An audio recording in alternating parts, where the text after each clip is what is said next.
I strongly encourage people in the midterm or long-term space to use the leasing products that are within these platforms. And there's two reasons why I encourage this. The first is that you can save yourself some money on lawyer fees. Now, I am not a lawyer, and you should not listen to me, and you should go and meet with a lawyer and not sue me if things go sideways. That said, the reason why I think that you can save yourself money on lawyer fees is that Zillow and Avail have the money and the resources to hire lawyers that then draft these templates. So I think that you can feel pretty confident about your leasing products and your leasing contracts if they're coming out of Avail or Zillow. It will save you some money, and that's part of the reason why I definitely like them, is that I think you can have confidence in them and you're not going to have to pay all the money that you would have to pay a lawyer because Zillow and Avail already have. Now, they're going to charge you for this functionality, but it will still be cheaper than a lawyer.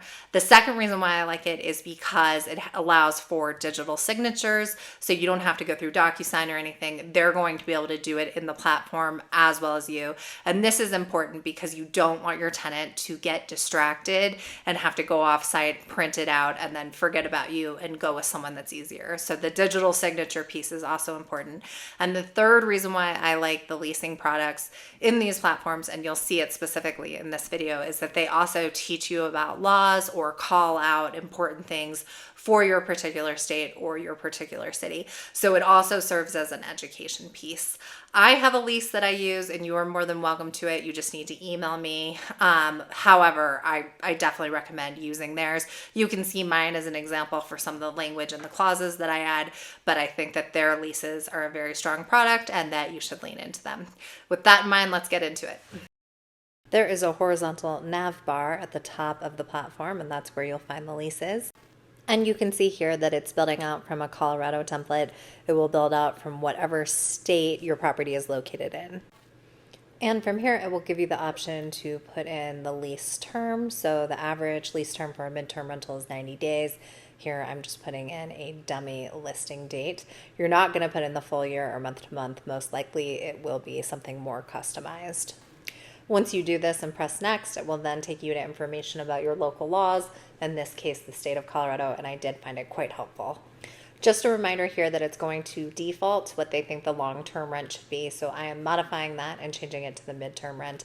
Also, rent is due the first day. You can change that to whatever day you want, and your security deposit should equal 1 month's rent.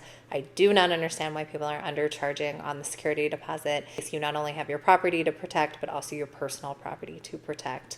I don't do a move-in or move-out fee unless they're moving in and out furniture, which isn't appropriate for the midterm space. And for the late rent fee, I'm putting in $50, but that should be $50 a day, although I don't see anything that specifies that. Please like this video if you feel like you're learning something. With pets, Avail wants you to either take a one-time deposit or a monthly charge, but they don't want you to take both. And I should say a deposit, a one-time fee, or a monthly charge. The deposit assumes potentially that money could go back. A one-time fee means it's one and done.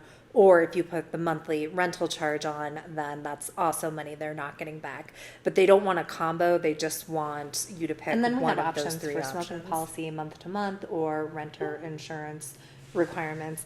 I actually do not require renter's insurance because it's my personal property in the unit, so it doesn't really matter what insurance they have because everything in the unit is mine. In the next section, it's going to give you some different options of clauses that you can have in your lease. They're already built out, so you can either customize them or take them out depending on your needs. So there's going to be options on the deposit, liability, also having all the renters owe on the lease, the use of the premises, the appliances, also sublet or assignment. So just different options here that are common clauses that show up in rental leases. All right, in this section, you can add your own clause. It's going to cost you $7 a month to have the functionality to do that in Avail, but I think it's worth it because you're going to want to put in information that's specific to your property. Same thing with the rules here. So they have a bunch of rules that they're recommending, but then if you're at that higher level, they'll also allow you to add your own rule. So that's for Unlimited Plus, and that costs $7. And here you can see something about the utility disclosure in Avail. I really like this. So the purpose of this particular disclosure is to disclose to the tenant how much the heat costs, But I like the idea of just doing utility disclosure or information in the midterm space, because this is always a push and pull versus who's going to pay and how much they're going to pay for the utilities. So I think a best practice for this is if it's 6 months or more, the utilities are in their name, they pay. If it's fewer than that, then you pull the report, the monthly report, and tell them you have a credit based off of the utility company providing this, and you can spend up to this. If you spend under, I'll refund it back. If you spend more, we're going to charge you out of the deposit for the utilities.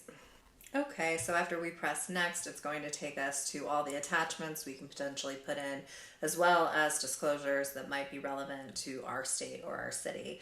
This is why I really encourage using these leasing products in these bigger companies or these bigger platforms, because they know stuff that you're not necessarily going to know. Okay, and this screen is going to talk to you about your contact information. I have covered it to talk about my own books.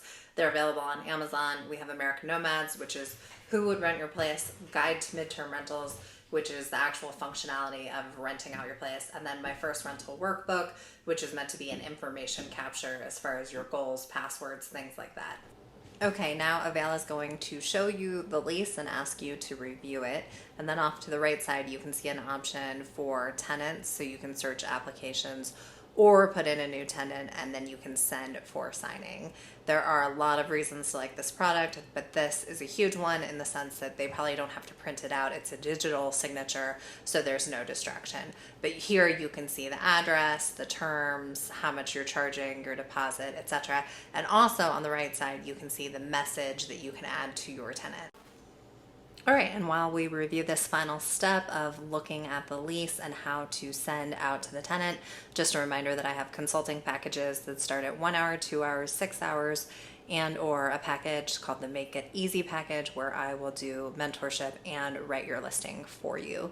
You just need to email me, Erin at Erin and James Real Estate. I am really excited about Avail. I like it a lot, so I hope you are having that experience as well. Best of luck to you if you are doing MTRs.